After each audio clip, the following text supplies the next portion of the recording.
How to do spin transition in DaVinci Resolve.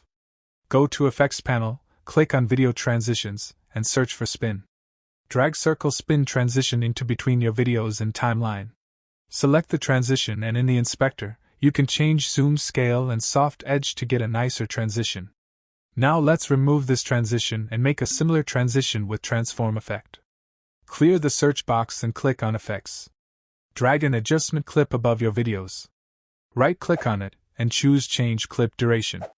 Set it to 10 frames and click Change. Hold down the Alt key and use mouse scroll wheel to zoom into timeline.